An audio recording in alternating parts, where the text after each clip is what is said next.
എല്ലാ കൂട്ടുകാർക്കും പുതിയ വീഡിയോയിലേക്ക് സ്വാഗതം. ഇന്ന് നമ്മൾ നാടൻ പലഹാരമായ നെയ്യപ്പമാണ് തയ്യാറാക്കുന്നത്. സൈഡൊക്കെ മുരിഞ്ഞ് ഉൾഭാഗമൊക്കെ നല്ല സോഫ്റ്റ് ആയിട്ടുള്ള ഒരു നെയ്യപ്പമാണിത്. ഇതിനായിട്ട് 1 കപ്പ് പച്ചരി നല്ലതുപോലെ കഴുകിയതിന് ശേഷം കുതിരാൻ ആവശ്യമായ വെള്ളം ഒഴിച്ചിട്ടുണ്ട്. ഇനി ഇത് ഒരു 4-5 മണിക്കൂർ സോക്ക് ചെയ്യാനായിട്ട് മാറ്റി വയ്ക്കാം. ഇപ്പോൾ ഒരു 5 മണിക്കൂർ കഴിഞ്ഞിട്ടുണ്ട്. അരിയൊക്കെ നല്ലതുപോലെ സോക്കായിട്ടുണ്ട്. ഇനി ഇതിലെ വെള്ളം നല്ലതുപോലെ ഒന്ന് സ്ട്രെയിൻ ചെയ്തെടുക്കണം. നമ്മൾ ഈ അരി ശർക്കരപ്പാനിയിലാണ് അരച്ചെടുക്കുന്നത്. അതുകൊണ്ട് വെള്ളം മുഴുവനായും കളഞ്ഞെടുക്കണം. അതിനായിട്ട് ഒരു അരിപ്പയിലേക്ക് ഈ അരി ഇട്ടിട്ടുണ്ട്. പിന്നെ വേണ്ടത് ശർക്കരപ്പാനിയാണ്. 150 ഗ്രാം ശർക്കരയിൽ 1/2 കപ്പ് വെള്ളവും കൂടെ ഒഴിച്ച് ഉരുക്കിയിട്ട് അരിച്ചെടുത്തിട്ടുള്ളതാണ്. സ്ട്രെയിൻ ചെയ്തെടുത്ത അരി ഒരു മിക്സഡ് ജാറിലേക്ക് ചേർത്ത് കൊടുക്കാം. ഇതിലേക്ക് 3 ഏലക്കയുടെ കുരു ചേർത്ത് കൊടുക്കാം. അതോടൊപ്പം 1/2 ടീസ്പൂൺ ജീരകം ചേർത്ത് കൊടുക്കാം. പിന്നെ നമ്മൾ എടുത്തു വെച്ചിരിക്കുന്ന ശർക്കരപ്പാനിയിൽ ആദ്യം പകുതി ഒഴിക്കാം. പിന്നെ നമ്മൾ അരച്ചെടുക്കുന്ന സമയത്ത് ആവശ്യാനുസരണം ഒഴിച്ചു കൊടുക്കാം. ഇനി ഇത് അരച്ചെടുക്കണം. നമ്മൾ നെയ്യപ്പത്തിനൊക്കെ അരയ്ക്കുമ്പോൾ കുറച്ച് തരികളോട് കൂടി വേണം അരച്ചെടുക്കാനായിട്ട്. നമുക്കിതൊന്ന് അരച്ചെടുത്തിട്ട് വരാം. ഇപ്പോൾ ഇത് അരച്ചെടുത്തിട്ടുണ്ട്.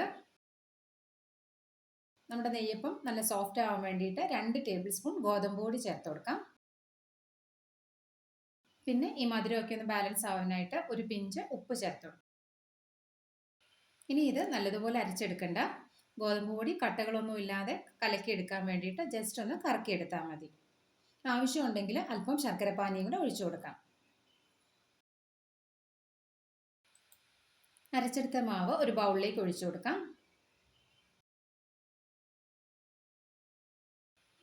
ഇപ്പം കണ്ടോ, ഈ ഒരു പരുവത്തിലാണ് ഞാൻ മാവ് അരച്ചെടുത്തിരിക്കുന്നത്.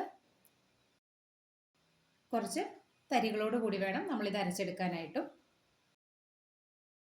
നമ്മൾ എടുത്തു വെച്ച ശർക്കരപ്പാനിയിൽ ഇനി ഇത്രയും ബാക്കിയുണ്ട്. ഇത് നമുക്ക് മാറ്റി വയ്ക്കാം. ഇത് നമുക്ക് അവസാനം ആവശ്യമുണ്ടെങ്കിൽ എടുക്കാം. ഇനി ഒരു പാനിലേക്ക് 1.5 ടേബിൾ സ്പൂൺ നെയ്യ് ചേർത്ത് കൊടുക്കാം. ഇതിലേക്ക് കുറച്ച് തേങ്ങാക്കൊത്ത് ചേർത്ത് ഒന്ന് മൂപ്പിച്ചെടുക്കാം. നല്ല ബ്രൗൺ കളറൊന്നും ആവണ്ട, ജസ്റ്റ് ഒന്ന് ഫ്രൈ ആയാൽ മതി. ഇപ്പോൾ തേങ്ങാക്കൊത്തൊക്കെ ഒന്നും ഫ്രൈ ആയിട്ടുണ്ട്. ഇനി ഫ്ലെയിം ഓഫ് ചെയ്തിട്ട് ഇതിലേക്ക് 1 ടേബിൾ സ്പൂൺ എള്ള് ചേർത്ത് കൊടുക്കാം. ഈ നെയ്യുടെ ചൂടുകൊണ്ട് എള്ളും ഒന്ന് മൂത്ത് വരും. ഇനി ഇത് ചൂടാറിയതിന് ശേഷം ആ നെയ്യോട് കൂടി തന്നെ മാവിലേക്ക് ചേർത്ത് കൊടുക്കാം. എന്നിട്ട് നല്ലതുപോലെ മിക്സ് ചെയ്തെടുക്കാം.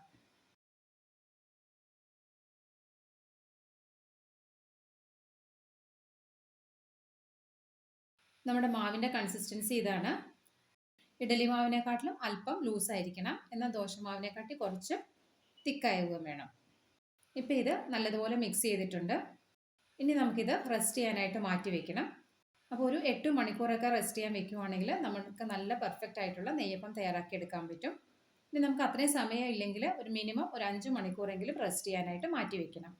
ഇനി ഈ മാവ് നമ്മൾ റെസ്റ്റ് ചെയ്ത് കഴിയുമ്പോൾ ഇത് കുറച്ചുകൂടെ ഒന്ന് തിക്കാവും. ആ സമയത്ത് നമുക്ക് ആവശ്യമുണ്ടെങ്കിൽ ശർക്കരപ്പാനിയോ അല്ലെങ്കിൽ വെള്ളമോ ചേർത്ത് കൊടുക്കാം. ഞാനിപ്പോൾ ഇത് രാവിലെ അരച്ച് വൈകിട്ടാണ് നെയ്യപ്പം തയ്യാറാക്കുന്നത്. ഇപ്പോൾ ഒരു 8 മണിക്കൂറൊക്കെ കഴിഞ്ഞിട്ടുണ്ട്. കണ്ടോ, നമ്മുടെ മാവ് കുറച്ചൊന്ന് തിക്കായിട്ടുണ്ട്. അപ്പോൾ ആദ്യം നമ്മൾ നന്നായിട്ടൊന്ന് ഇളക്കി നോക്കുക. ഇതിൻ്റെ മധുരം കുറവാണെങ്കിൽ നമുക്ക് ഒരല്പം ശർക്കരപ്പാനി ചേർത്ത് കൊടുക്കാം. ഇനി മധുരം കറക്റ്റ് ആണെങ്കിൽ നമുക്കൊരല്പം വെള്ളം ചേർത്ത് കൊടുത്താൽ മതി. അപ്പോൾ എനിക്കിവിടെ മധുരം കറക്റ്റാണ്. അതുകൊണ്ട് ഞാൻ 1 സ്പൂൺ വെള്ളമാണ് ചേർത്ത് കൊടുക്കുന്നത്.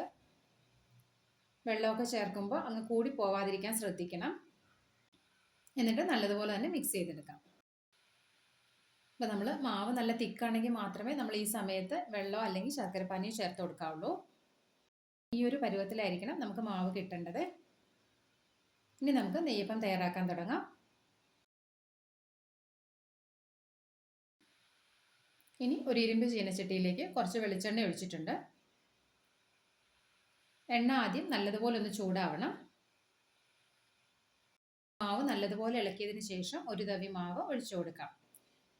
മാവ് ഒഴിച്ചു കഴിഞ്ഞിട്ട് നമ്മൾ ഫ്ലെയിം ഒരു മീഡിയത്തിലേക്ക് ആക്കണം. നമ്മുടെ എണ്ണയുടെ ചൂട് കറക്റ്റ് ആണെങ്കിൽ നമുക്കിതുപോലെ കൊമള പോലെയൊക്കെ വന്ന് ഈ നെയ്യപ്പം നല്ലതുപോലെ പൊങ്ങിക്കിട്ടും.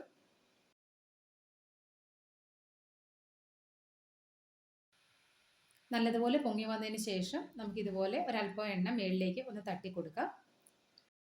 പിന്നെ ഒരു സൈഡ് ഒന്ന് കളർ മാറി വരുമ്പോൾ നമുക്ക് തിരിച്ചിട്ട് കൊടുക്കാം. നമ്മൾ ഈ നെയ്യപ്പം തയ്യാറാക്കുന്ന സമയത്ത് ഫ്ലെയിം കൂട്ടിയും കുറച്ചും അഡ്ജസ്റ്റ് ചെയ്ത് വേണം തയ്യാറാക്കി എടുക്കാനായിട്ട്.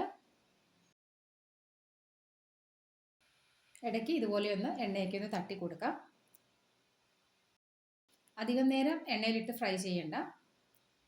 രണ്ട് സൈഡും ഒന്ന് ഗോൾഡൻ ബ്രൗൺ ഒക്കെ ആയി വരുമ്പോൾ നമുക്കിതങ്ങ് എടുക്കാം.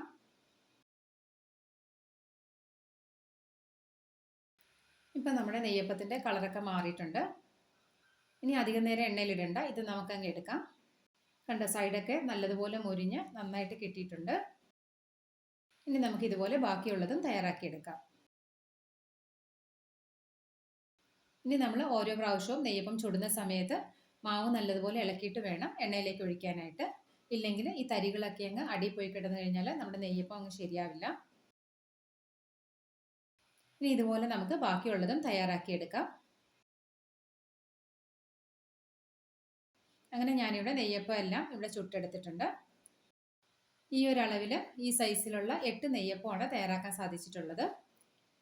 കണ്ടില്ലേ, സൈഡൊക്കെ നല്ലതുപോലെ മുരിഞ്ഞ് ഉൾഭാഗമൊക്കെ നല്ല സോഫ്റ്റ് ആയിട്ടുള്ളൊരു നെയ്യപ്പമാണിത്.